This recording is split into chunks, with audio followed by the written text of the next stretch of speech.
Jutland was the greatest naval battle of the First World War, and arguably the greatest naval battle ever, involving 250 ships and 100,000 men on both sides. The Battle of Jutland is the Royal Navy's high point in the First World War. And what we wanted to do was to take this event that's become somewhat forgotten and overlooked over the decades and put it right back at the heart of the First World War story. Now, one of the problems that the museum faced is that the HMS Caroline, which is the only surviving ship from this battle, is located hundreds of miles away in Belfast. Caroline is a fascinating ship because she's the only ship that survives from the 250 that were engaged at the Battle of Jutland. And she has survived for 100 years in service in the Navy, but in that whole time contrived to be almost untouched. So she's a sort of First World War time capsule, almost. As Britain's Royal Navy entered the First World War, it boasted of a century without defeat. But on May 31st, 1916, in the North Sea near Denmark, a pivotal naval confrontation took place, the Battle of Jutland. Since the start of the war, the British Grand Fleet in Scapa Flow had helped contain the Germans. It was commanded by Admiral Sir John Jellicoe. To the south, at Rosyth, was a smaller but faster fleet, led by battle cruisers, under the command of Admiral Beatty. By January 1916, these two very different men had a new foe. Across the North Sea, Admiral Reinhard Scheer was put in charge of the German High Seas Fleet. Like the British at Rosyth, the Germans had a small but fast battlecruiser squadron. Scheer's plan was to use this squadron to lure small sections of the Royal Navy into combat. His battlecruisers, though, would quietly be followed by the full might of the High Seas Fleet. On May 31st, 1916, the Germans made their move. The battlecruiser fleet, under Rear Admiral Franz von Hipper, sailed north, with Scheer's main fleet 60 miles behind. In Britain, the Admiralty intercepted some German wireless communications, but they only found out about Hipper's departure from port. Their response was rapid. Jellicoe set sail from Scapa Flow, Beatty from Rosyth. On the afternoon of May 31st, it was the two battlecruiser fleets that spotted each other first. When the German battlecruisers realized the British battlecruisers were present to the west of them, bit of a shock.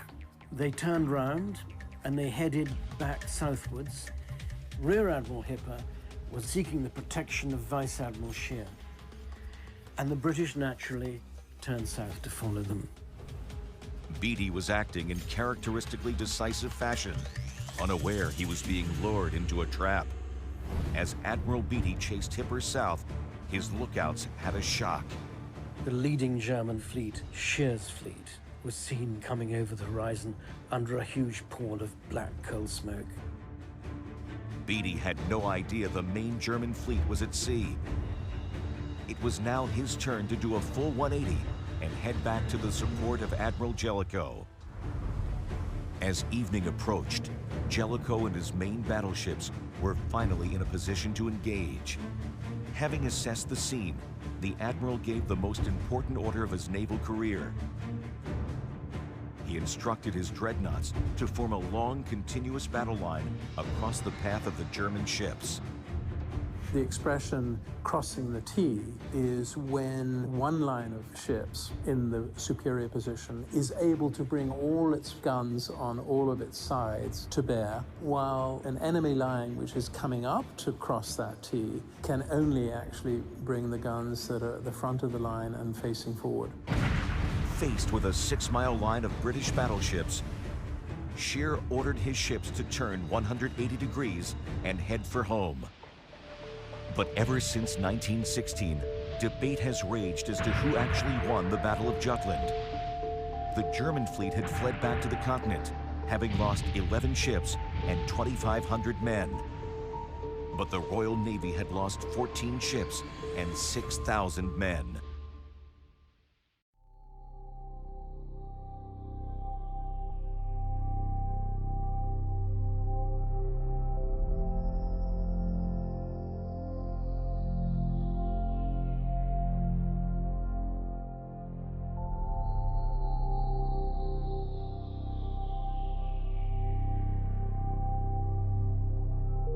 look at this and you think of the history of the ship and the connections that it's had to this city, and still has.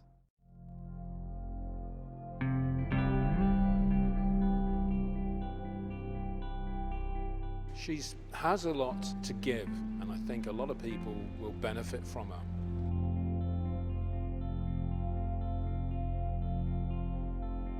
It's been one of the Navy's best kept secrets in Belfast.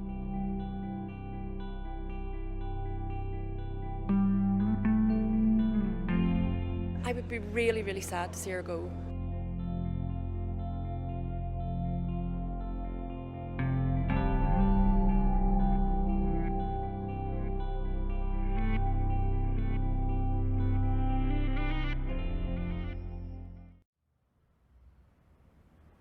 Basically, there's a tug of war at the moment over the ship. It's between the Royal Naval Museum at Portsmouth and between Belfast. Campaigners like ourselves want to see the ship staying here. Portsmouth Museum, some people over there would like to see it go back to Portsmouth. Many, many people in Northern Ireland have served on the ship. That's why we feel it should stay here. And we look around us and see what has been done so far in this great plan to bring about the Titanic quarter. And it seems to be nothing but destruction at the moment, apart from the new iconic building. A lot of the Harland and Wolff heritage and its buildings have been reduced to rubble, and you wonder, why are they bringing people here? What are we showing them if all our heritage is being reduced to rubble? And now we have this opportunity here with the Caroline, with its connections to the city, and the people that have went through it, that worked on it, that trained on it. There's loads of people in this city that can tell you their fathers, grandfathers, whatever, boom, boom, boom, worked and trained on this ship. And it's a wonderful thing to have here, and it's an asset that we should really be promoting.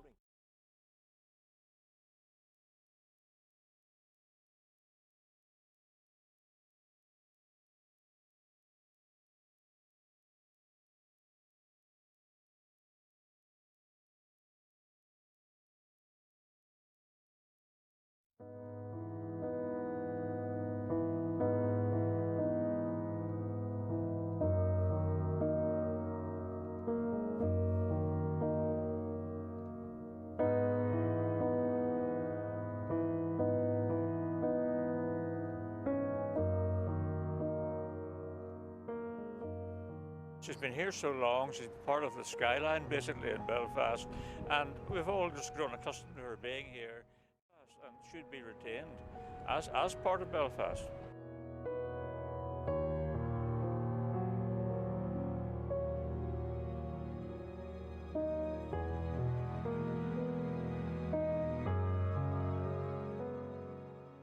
I think, and for another ship to leave here that has such a tradition and history connection with Belfast would be very sad. 97 years of service, and we should retain it here as part of our maritime history. HMS Caroline, Pete, was the first of a class of 6 new warships, and they were called Caroline class light cruisers. Designed around about 1912 time, around about the same time as the Titanic was on her maiden voyage. She was laid down in January 1914, launched in September of that year, and went to sea operationally in December. That makes her the fastest built major warship the Royal Navy's ever had. She served operationally for several years, most notably at the Battle of Jutland in 1916, the biggest naval battle of the First World War. She's the only ship of her type left in the world from the Battle of Jutland. Eventually her operational service came to an end in 1922 when she was laid up on the south coast of England, awaiting a future. Then in 1924 the decision was taken to form a naval division, a Royal Naval Reserve Division in Belfast, and she was sent here to be the headquarters ship of the Naval Reserve Division. Came here in 1924, slightly after partition, so very sensitive time. Her guns were removed so that there was no perceived threat to anybody. She was here purely for training reservists to support the regulars in time of war, and she performed that role right through to 2009, almost without a break. The only difference being in the Second World War, she was actually the headquarters ship of the Royal Navy in Belfast itself, not in a reserve unit, but in an operational role. Designed to be a scout. She was designed to be fast and agile and to be able to get ahead of the main battle fleet, big battleships, 20-30,000 tons. She was designed to get out so she could stay within distance, spot the enemy, and then report back by signal that the enemy was sighted so that the Admiral could decide his strategy for engagement of the enemy. Yes, it was. Radio may have been used, but the Royal Navy relied on centuries-old tradition of line of sight, flag hoists, and making signals to each other through flashing lights. That was the accurate way of communicating with each other at the Battle of Jutland. This was an electromechanical device very, very early on in the 1914 period, where the ship would be able to send electrical signals right back after the steering compartment so that the men operating down there would know which way to turn the ship's rudder. Cadet Force of Campbell College. So at the age of 13, in 1953, we were based down here. We came down here for training in seamanship, and we fired rifles on the small bore range, with the starboard side there as you come aboard, which is dismantled. Every cadet at that time had to shoot the Empire test with a rifle, and I actually have my marksman's badge. We also did drill in the main drill hall, of course, and learnt knots and splices. And there were boats tied up to the boom on the port side forward there. We learnt to pull and sail both cutters and whalers.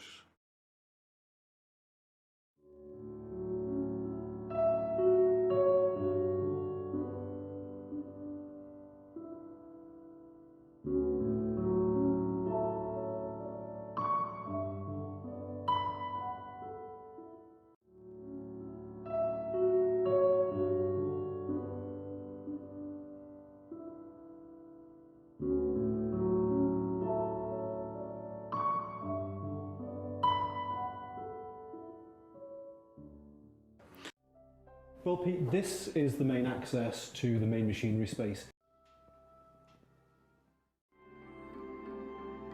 We're in the engine room, standing here in front of one of the 4 Parsons reduction turbines that the ship is fitted with.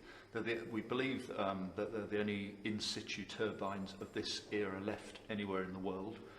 They were quite unique and forefront of engineering at their time, particularly because of the design of them, and you'll note that there isn't a separate gearbox. Everything is contained within this turbine.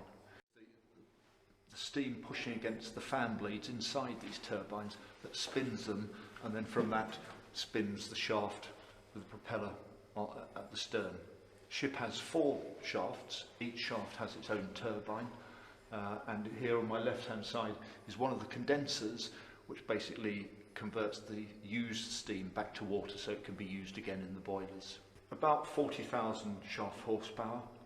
They would push this ship at about 28 knots. On time trial, when she was built in 1914, she was actually recorded at 29.5 knots, which is absolutely phenomenal for a steam-powered, oil-fired ship. That was almost unheard of. Indeed, a modern warship today generally runs around at not much more than 29-30 knots. So to be doing this almost 100 years ago is absolutely amazing. She carried somewhere between 500 and 1,000 tons of fuel oil in various tanks around the ship, some to each side of the engine room, and indeed we're standing on top of some more of her oil fuel tanks as well. And there was no ship-to-ship refuelling in those days. When fuel got low, she had to return to port, which meant if she was involved in an engagement, she still had to return to port. Yes, that's very true.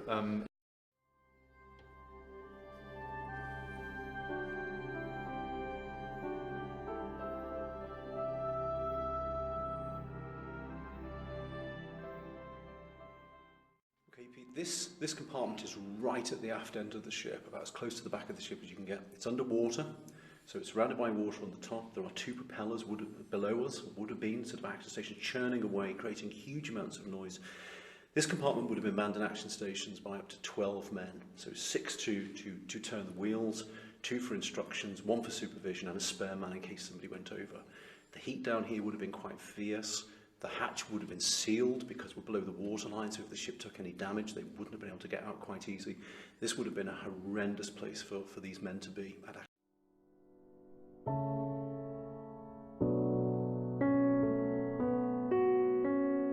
I was a part of the permanent staff, and our task here was to, apart from maintaining the car, was to train the R&Rs for seagoing duties. That involved maintaining the minesweeper, because each division, there was 11 divisions in in the UK, and each had a minesweeper attached to it. And our main task was to maintain the minesweepers. This suite of cabins was built just before the outbreak of the Second World War, when it looked as though war was quite imminent, and the Royal Navy realised that HMS Caroline would have a fundamental role to play in terms of port operations and controlling shipping. They needed to modify the ship again. They'd built the drill hall in 1924, and now they needed to accommodate the senior officer. So they took away some of the structure from the after gun deck, which is what this cabin sits on, and they built this structure. So it's been here for over 70 years. It contains this cabin, which is where the captain and his senior officers would have gathered and worked as he required. A lot of information traffic going through here, very secretive, very hush-hush, a lot of security. That's right. The ship wasn't located where she is at the moment. She was over on the other side of the harbour in Milewater Basin. Are coming with a vengeance. Within 7 weeks of the USA declaring war on Germany, picked American troops have followed Mr. Churchill quickly across the Atlantic. While disembarkation goes on smoothly at a Northern Ireland port, Allied military and naval officers discuss plans of the role it will play makes for interesting speculation.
HMS Caroline is based in Belfast's Titanic Quarter. It's a 5-star visitor attraction and it's operated by the National Museums of the Royal Navy. There's such a big history to the ship. She was built in 1914 and she survived the First World War and the Second World War. You won't find anything like HMS Caroline anywhere else in the world.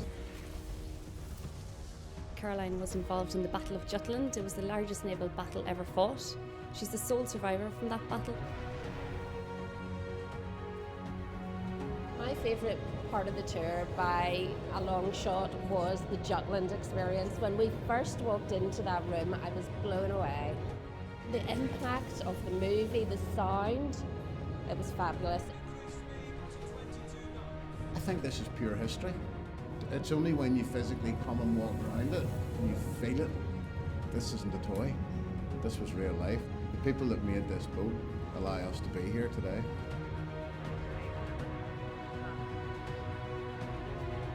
We've lots of interactive areas on board. Our signal school is an area that people can go to and try to crack the enemy code. They can also go to the dazzle area and try to camouflage a ship. The audio guide for us was brilliant because every single room has a different point. So whenever you point up the wee beeper, you get a very short, informative, interesting voice about where you're standing. Really brings it home to you how HMS Caroline was involved in the war. It's been based here in Belfast for so long, you nearly forget. The rumble in the engine room, the vibration, I don't know how that's created, but that is just mind-blowing. You're pretty convinced that we're leaving Belfast.